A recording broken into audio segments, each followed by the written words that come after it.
दोस्तों संग मचाने मस्ती, बोरियत की खोल के रस्सी, खुशियों की लगाने डुबकी, आओ चलो सभी झूलेलाल, गर्मियों में सबसे सही। Jhulelal water park and resort, day night water park, slide for kids and all, food park, snacks के साथ south Indian food, indoor and outdoor game, wave pool, DJ, rain dance and many more. Jhulelal water park, opposite Jain valley, Anubhuti school के पीछे, Shirsoli road, Jalgaon. TV चॅनल्सवरती सगळं बघितलं मी आणि त्याच्यावरून माहीत पडलं। अतिशय आनंद वाटतोय। ॲडव्होकेट उज्ज्वल निकम साहेबांसारखा सरकारी वकील तर सगळ्यांनी बघितलेलाच आहे, पण त्यांच्या बुद्धिमत्तेचा आणि त्यांच्या स्पष्ट वक्तेपणाचा हे सगळं महाराष्ट्राने त्यांचा इतिहास बघितलेला आहे।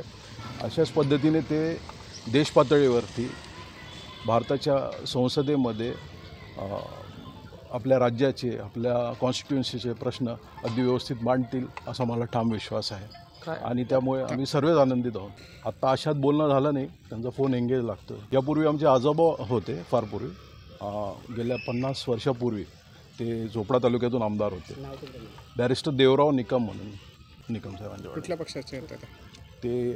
त्यावेळेस काँग्रेसकडनं लढले होते। ओके, आमदार होते का? हो, आमदार होते। आणि त्याच्या व्यतिरिक्त सहकार क्षेत्रात फार भरीव कामगिरी होती त्यांची, म्हणजे अगदी इथली नूतन मराठा संस्थेपासून बँक ऑफ इंडियाचे संचालक होते, भूविकास बँकेचे अनेक वर्ष चेअरमन होते, तर भरपूर मोठे मोठे पदं त्यांनी भूषवले होते। जिल्हा सरकारी वकील होते, न्यायाधीश देखील होते।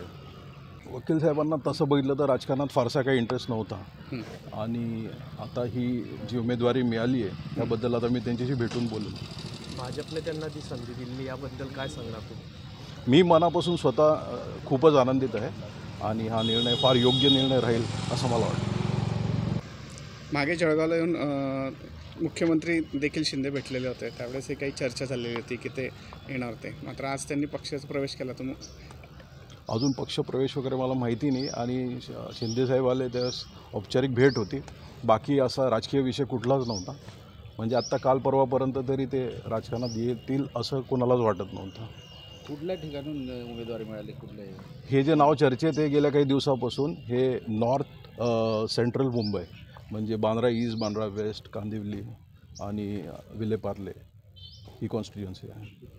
अगदी मनापासून आनंद आहे आणि ऑल माय बेस्ट विशेस की काकांकडून उत्तरोत्तर फारच चांगलं काम होईल। जसं त्यांचं सरकारी वकील बनून त्यांनी देश पातळीवर गाजवलं आहे, तसंच संसदेमध्ये देखील ते जळगाव जिल्ह्याचं आणि महाराष्ट्राचं नाव नक्कीच गाजवतील।